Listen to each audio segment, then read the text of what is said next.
Hey guys, and welcome back to Karate Over Coffee. We've got part three of a four-part series with Joe Swift just about to kick off. Now, if the audio is a little bit dodgy, it's not as good as the current one, so I apologize for that one. But it was recorded last year during the COVID lockdown, so make sure you jump in and have a listen to 1 and 2. If you haven't already, we can just go straight into part 3. And don't forget to hit subscribe. We've also got a brand new shop called karateovercoffeeshop.com. So karateovercoffeeshop.com. We've got mugs. If you can see me on YouTube, you can see my cool new mug that I've got. I already drank my coffee out of, but we make sure you jump on there and have a look. And if you have any questions, let me know. We've got some really cool feedback and a lot of questions and positive suggestions as well. So also check out our Karate Over Coffee community Facebook group if you haven't jumped on there as well. But otherwise, sit back, relax, and get stuck into it. See you later.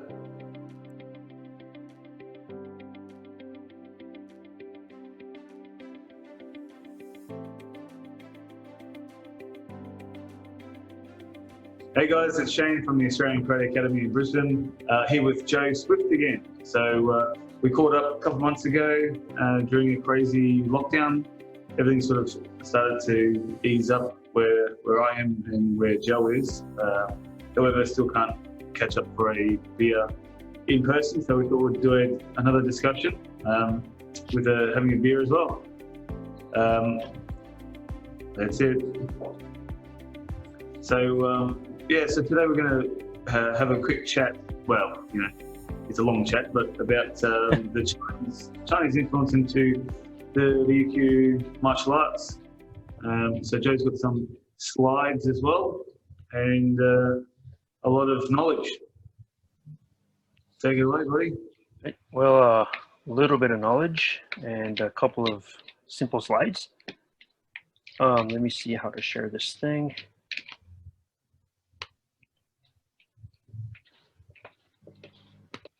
Yes, okay. How's this? Seeing my screen? Okay. The last time we got together, we spoke more about the mainland Japanese Koryu influence on the martial arts of Okinawa, which may have left a bit of a bitter taste in some people's mouths. But I think we can safely assume that the origin of the karate kata themselves, i.e. the concept of a solo kata as an empty hand martial art, was imported from China, as evidenced by the kanji that they used to use to represent karate. Right? We'll have some more on the kanji in a couple of seconds. But anyway, the romantic creation myths, we'll call them, of a lot of styles talk about the founder moving to China and staying there for 25 years and learning from Master Pai Mei on the top of the mountain and coming back with a certificate of full proficiency and mastership in blah, blah, blah crane boxing. And then they taught in Okinawa.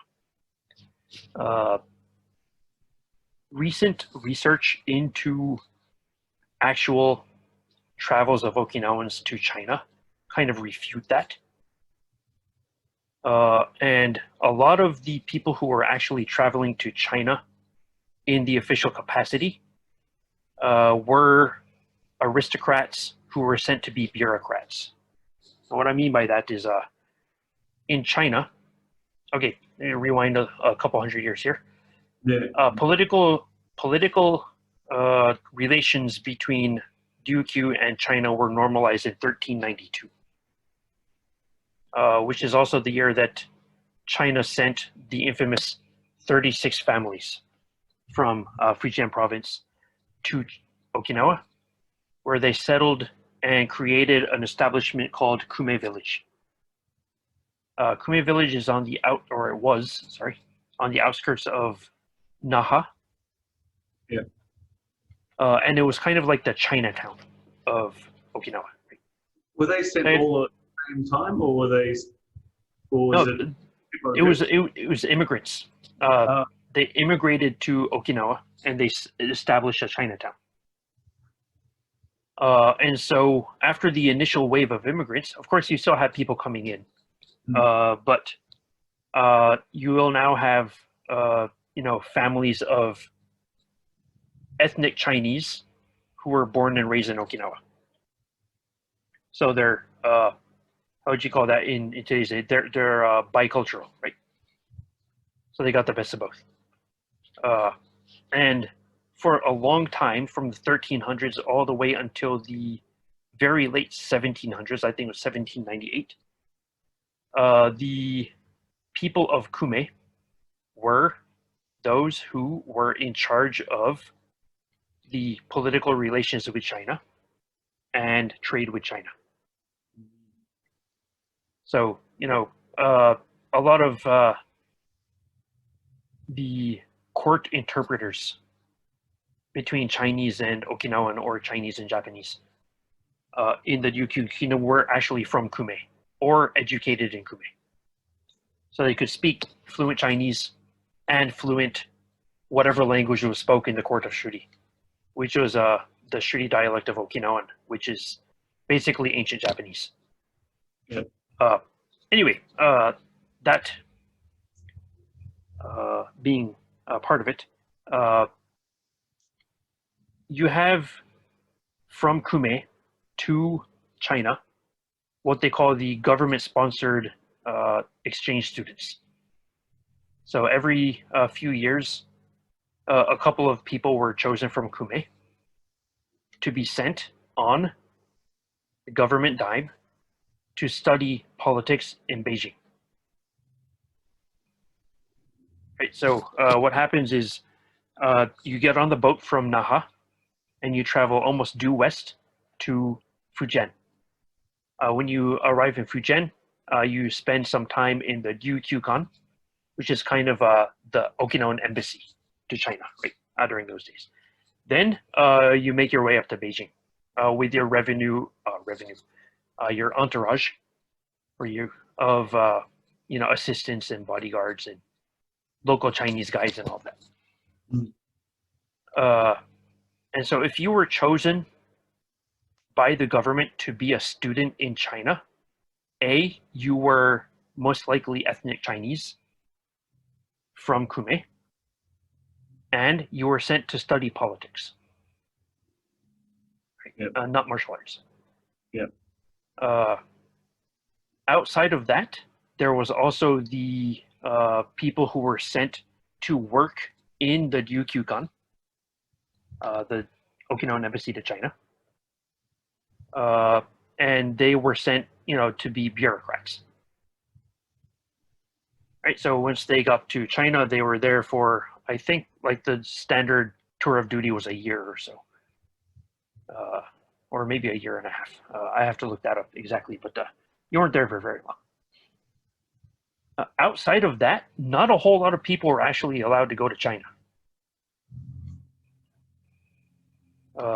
At least until the Meiji era of Japanese history, when Okinawa was formally brought in as a prefecture of Japan, and official ties with China were cut. Once that happened, most of the people who went to China were anti-Japanese, pro-Chinese, alt-right, I guess you would call them in this day and age, Okinawans, who went and settled in the Ryukyukan, and basically they were, the official story is that they were going to try and elicit Chinese help to defeat the Japanese. But by that time, the Qing dynasty, sometimes mispronounced as Qing, Qing, Qing dynasty of China, was also on the way down. Of course, you had the Opium Wars, you had the Boxer Rebellion, and all of these external factors that kind of was usurping the power from the Chinese government. So China was in no real position to come and help. So I imagine that it's a bunch of far right ultra nationalist Okinawans who ran to China to avoid conscription in the Japanese Imperial Army, and they gathered in the Ryukyukan and just, bided their time. Yeah. And then eventually they came back to Okinawa. So within that overall arching history of who actually was able to go to China, and we're talking pre-Meiji, right? So before Uechi Kambun, before Higaonna Kanryo, these guys, who was actually going to China was students who were going to study politics in Beijing and their entourage, and you have your aristocrats who were being sent to work in the embassy as a bureaucrat. And maybe you had your random merchant, but they were busy selling and buying things. Yep. So within that, where do you get the Chinese martial arts influence? And above and beyond that, why would you need it? I guess is the two most important questions. Yep. The first thing that we need to understand is that when you go to China from Okinawa and you're stationed in the Ryukyukan, where was the Ryukyukan in relation to the rest of Beijing? Fujian. This is a little bit of a map, very stylized and probably not to scale, but this is a little bit of a map. What you have here is you have a bunch of like a river system here, like rivers and canals leading out to the ocean for trade. You have your main city gates leading into the city of Fuzhou. And outside of the gates and on the other side of the river, you have the Ryukyukan. Okay. Right, so you're not within the city proper. You're on the outskirts. And from what I gather from reading both period documents and research into it, was that being a foreign country, an embassy of a foreign country, not only was the Ryukyuan compound outside, but all of the others like Korea, Africa, all of the others had like compounds outside of the city walls. Mm. And the foreigners were not allowed into the city without special permission. Right, now, from there, how do you find a Kung Fu master? Mm. Right, is a very important question. Okay. The local Okinawans were allowed outside of the walls of the Ryukyukan during the daytime, but without special permission, they couldn't really enter the city proper. There may have been special permission given to like merchants and the like, but also we know from a document from the 1700s in which a Satsuma scholar was gathering information on the Ryukyu kingdom. We know that there was a strict curfew of Okinawans to be back within the compound walls of sunset. So if you're a merchant and you do have special permission to go into the city and sell your wares, you're busy selling your stuff. But you have to be back by sunset. If you're a bureaucrat, you're working all day. Right? And after work, you can't go into the city because it's dark. Strict sundown curfew. So within those highly restrictive constraints, how do you find a Kung Fu master? Okay. So these are the things that keep me awake at night and prevent me from furthering myself in my career as a meteorologist, because I'm always thinking about this stuff. But so within that particular confines, I want to take a quick look at what the compound of the Ryukyukan looked like back in the day. So you should be seeing a new screen here. Right. This is a kind of a stylistic map or layout of the Ryukyukan. Right. So your main gate is here. Right. So you go into the main gate. This big building here in the middle on the horizontal, this is like the main government office building. Yep. Right. So you have your main building where the government offices are, and then you have like an annex building. It's not actually annexed, but what we call an annex, like an extra building. Yep. And this is during part of the history anyway, served as a kind of warehouse for tributary goods to the Chinese government that the students brought to then take up to Beijing. Right. Now, here's the two main government offices. On the sides of the minor or the annex building here, this is your dormitory for your Okinawan bureaucrats and your students who are awaiting their trip up to Beijing. Then here you have dormitories for your sailors and your ship's crew who brought the bureaucrats and the government officials and the students over, right? Yep. So this is like the main compound for the Okinawans. Then you kind of go through a little bit of a gate. You have a couple more dormitories for like ship crews because there are like a lot of people to man a ship. Now, the most interesting part for us is what was just on top of that. These two here are dormitories for Chinese soldiers who were assigned to protect the Ryukyukan. Ah, to protect or to monitor? To protect. Okay. And it was paid for by the Chinese government. Then you have a little bit of another gate. Then you have dormitories here for your Chinese scholars, your Chinese bureaucrats who are also working within the Ryukyukan compound. And they were probably more of the monitors. Right. So within the walls, you have your Okinawan contingency. Then you have your Chinese bureaucrats. And for us, the most important thing is the Chinese soldiers. Yeah. Right.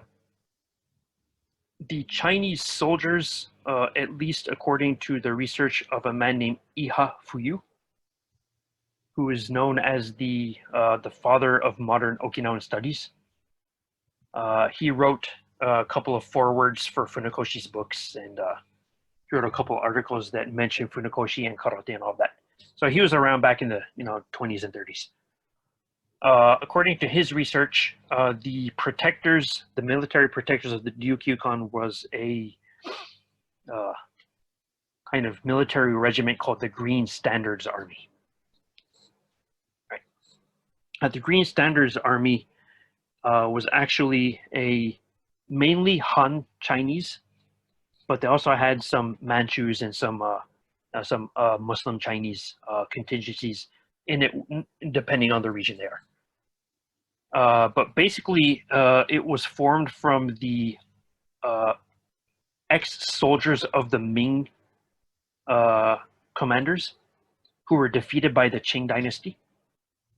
And then they were hired by the Qing to become an army. Right?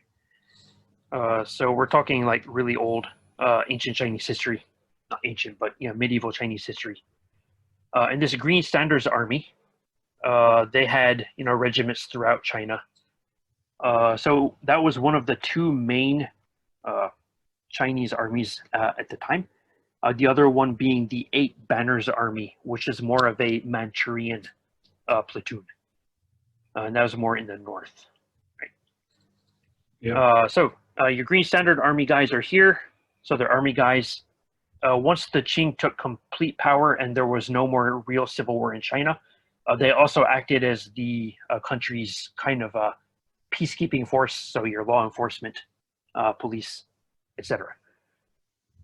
The Green Standard Army had a green flag like this, hence the name, the Green Standard Army, standard meaning a flag, right? So your military flag, like the standard bearer, those guys. And so basically, these guys were in charge of the Fujian regiment of the Green Standards Army sent soldiers on the government's command to protect the Ryukyukan. Okay. So security.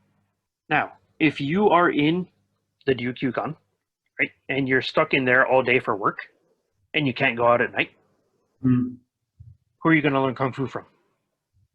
Yeah. And the answer is Bob, the security guard. Yeah. Because in those days, of course, most conflict was armed. So you had your archers, you had your musket men, then you had your spearmen, then you had your like cavalry and all of that. But because this is well before the Boxer Rebellion, when sentiment turned against traditional Chinese martial arts in China, a lot of the Chinese troops, through their basic training, learned rudimentary empty hand martial arts. As with every single military ever in the entire history of mankind. Right? Mm. So, you got your guy. Your guys come across, they're working in the thing. They befriend Bob the security guard, and they see Bob the security guard and his friend Frank and their pal Johnny doing these funny looking things in the corner. This of course is supposition, this part of it. Yeah.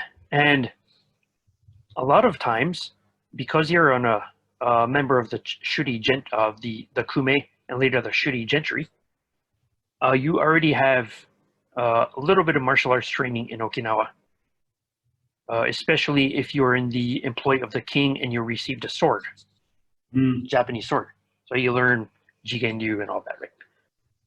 But past 1609, well, 1614 to be, I think, more exact, the law imposed by the Satsuma on the Okinawans was that you can't take your weapons outside of your house, although you can have them and you can practice with them, and in fact, we'll teach you how to use them, but you couldn't carry them outside of your house. Yeah. Right? And say that you are, after your stint in the Ryukyukan, you know that you're going to be assigned to guard the castle, or you're going to be assigned to guard the king, or something like this. Right?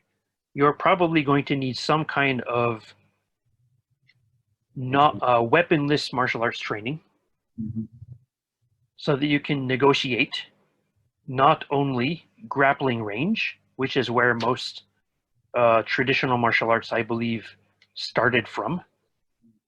Because if you're outside of grappling range, draw your sword and cut the guy down. Bing, bing, bong. Right? Both in Japan and China. Yeah. But if you don't have a sword and you need to negotiate the middle to longer range without a weapon, how do you do that? Yeah. And so you see these guys doing these funny looking moves in the corner. You say, hey, that looks interesting. Can I learn that? And then you learn a form that they call 3 battles, right? Or you learn a form that they call 13 steps. You learn a form that they call the 54 mothers or 54 steps, right? Yeah. And then you go back to Okinawa with this new funny looking, empty hand exercise. Yep. But when you were learning from the Chinese guys, probably they didn't teach you a lot of applications because they should be self-evident that if you're a military man and you're resorting to empty hand martial arts, that you dropped your sword and it's going to be a grappling situation on the battlefield. When you get back to Okinawa, you say, that's all well and fine, but why would I, as a castle guard, wait for the guy to come and grab me before I can use this stuff? Yeah. Right. And so you say, well, I know how to negotiate this mid to long range with a 2.5-foot razor blade. Yeah. Why can't I reinterpret these battlefield wrestling maneuvers into middle to long range striking maneuvers at the outset of the battle or the fight or the situation? And from there, once that initial clash is done, now you're within grappling range and the rest of the kata starts to make sense. Yep. went off on a lot of supposition and hypotheses there, but this makes more logistical sense as to the Chinese origins of Okinawan martial arts from the point of view of Okinawans who went to China, rather than staying for 25 years and learning from Pai Mei on the mountain. The what is it? The 5-step exploding heart palm technique. Yeah. I've been studying that myself, but yeah, I prefer the 5-step 5-beer drinking technique, but you do the exploding heart there too. So yeah, there you go.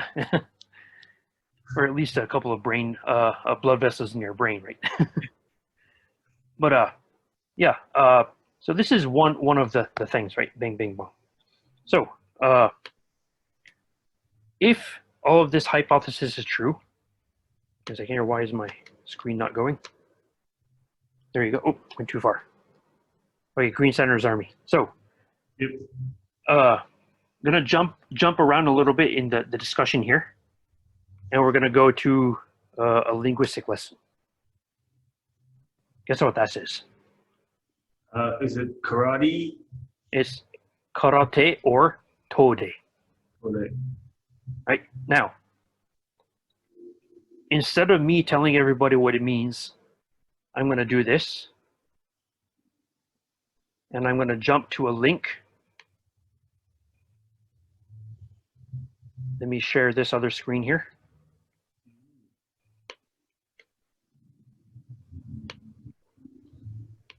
Sorry. Okay. Jisho.org is a Japanese dictionary online. Right? So here we see a kanji. Here, here, here. Okay. Now for those who cannot read hiragana and katakana, let me tell you what it is. This one up here, the word is this kanji and it's pronounced kara. Kara. Okay. Noun or prefix. China, sometimes you also use in reference to Korea or other foreign countries. Okay.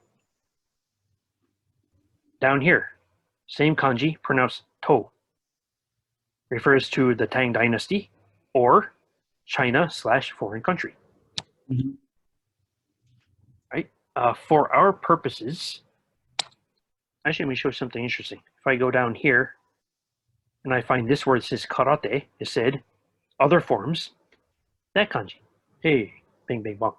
So anyway, if we're looking at this from the historical point of view of the guys in Okinawa speaking the local dialect of Shuri, this kanji would most likely be pronounced to or tu. Yep. Right? To or tu. Okay. So we've established what this kanji actually means. China or Korea or other foreign countries in some cases. Or, according to Wikipedia, the Han state. Right? And then as to is the Tang Dynasty or China/foreign country. Okay. So you've established what this kanji means. Mm. Let me go back to the other. Let me know when you can, if my screen switched over to the other. Has it? Yep. Okay. Let me click on this one. Going to the same jisho.org, we have the word or the kanji, te. Yep. And you have 15 definitions of one kanji. Yeah. The one that everybody always assumes that it means because it's the one that's in all of the Japanese to English dictionaries is definition number 1, hand or arm. Mm-hmm.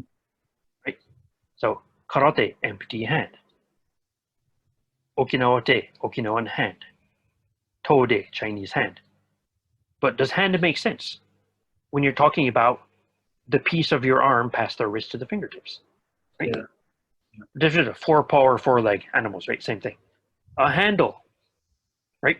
A worker, somebody who helps out at the office. right? Effort or trouble.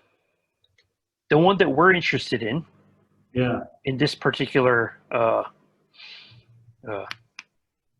thing is definition number 6.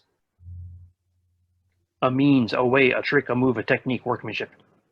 Yep. I hit upon a good idea. Or 13, a move, as in like chess. A movement, a move, right? So if we look at this kanji with definition number 6 as a way, a technique, a skill, how to do something.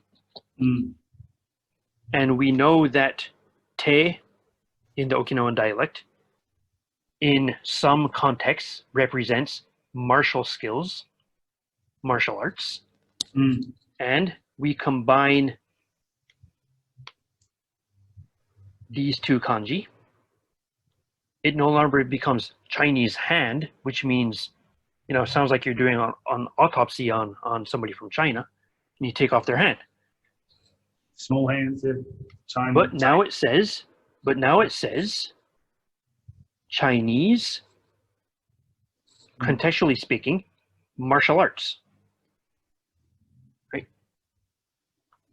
I know that this is probably going to be viewed as semantics or, you know, getting into really the fine print on the contract and everything, but I think it's very important that if you're going to be translating something, that you give the context and not just the most common meaning of the kanji that you found, the first one you find in the dictionary.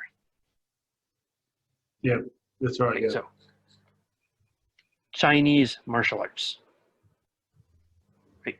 I had to go through there. So you had your guys go to China. They're stuck on campus. They have access to soldiers of the Green Standards Army who teach them some Chinese martial arts. Yep. And most likely, you're going to be interested in the empty hand martial arts, not like the big, 9-meter long spears and like bows and arrows and like mounted archery and all of that. But you would be interested in the empty hand part. So you learn a couple of rudimentary kung fu forms. Yep. Okay? And then you take it back to China. Now, because you are learning from the soldiers who stay here, Green Standards Army, Chinese martial arts, you are most likely learning a military martial art and not a form of civilian self-defense. Right? And if you're learning a military martial art and not a civilian form of self-defense, the main thrust of the studies will be something you can learn in a relatively short manner of time and become technically proficient in, and something that's not going to take you 9 to 10 strikes to knock the guy down with. So we're looking at less of a submission, there you go, and more of a kill the guy quick, pick up his sword, then go back and join the battle. Yep. Right. And we're talking, of course, before the late 1860s, early 1870s, before the Meiji period. So we're talking about the era of Tode Sakugawa. Right? Why was he called Tode Sakugawa? Well, because he went to China and he learned all this cool stuff and he brought it back. Yep. Hence, he was called Sakugawa, the master of Chinese martial arts. Bing, bing, bong. Right? Simple enough. We do know that at least in the mid-1700s, there is a written record of a Chinese martial artist in Okinawa who did a demonstration. Yep. You've heard of the kata called Kosokun. Yes. Kushanku, Kusanku, Kanku Dai. Right? Yep. The Chinese martial artists most often associated with that kata based on some archaic kanji in an old book. It was written in 1762 in a book called the Oshima Hiki, which was a collection of interviews of a shipwrecked Okinawan ship off the shores of Tosa, which is in Shikoku, which is one of the main 4 islands in Japan. The ship was on the way to Satsuma in 1762, blown off course in a storm, and they became marooned in Tosa. And the Confucian scholar slash bureaucrat slash samurai, Tobe Ryoen, was dispatched by the Tosa castle to go interview all these guys and write down what he learned. Right, because most likely guys in Shikoku and Tosa had never met a Ryukyuan. There are lots of Ryukyuans in Satsuma, lots of them coming through Osaka, a few coming up into Edo, Tokyo, on the way up to pay their respects to the shogun, but not in the other provinces of Japan. So he came up with this big book called the Oshima Hiki, and in there he interviewed a guy named Shiohira Peijin. And Shiohira Peijin said, paraphrasing, a few years ago, most likely 1756, which was when one of the Sappushi Chinese envoys came to Okinawa to coronate the king, a master of Kumiai Jutsu, which is a Japanese word represents grappling, and in parentheses, Tobe writes, most likely Chinese boxing as outlined in the Bubishi, but not that Bubishi, the other one. Yep. Right? The big, multi-volume military tome had like one chapter that showed a rudimentary kung fu form. Anyway, brought a bunch of students, and he showed a technique in which the guy grabbed him by the lapel, and he took him down with a kind of scissoring leg technique. So this guy, and by the way, the kanji that is often associated with the kusanku kata is written in the Oshima Hiki. So this guy named Kusanku, in parentheses by Tobe, most likely his title, right? Not a name, showed a wrestling move. So probably by that time, there were portions of the Ryukyuan aristocracy who had started to notice Chinese boxing and Chinese martial arts as a possible adjunct to their weapons training that they were getting with the sword, and their jujutsu training, which is probably an adjunct to the swordsmanship and the naginata and all that they're learning. Yeah. Okay. Of course, you probably had Chinese boxing in Okinawa through Kume Village already, but apparently it never really crossed the minds of the shooty guys to learn it until they realized that, hey, wait, we can't carry our weapons anymore. Now what? So the weapons ban, I do that in quotes here, weapons ban was not really the main emphasis for the development of karate, but more, it was just one of the background aspects of why people started looking into martial arts, empty-hand martial arts.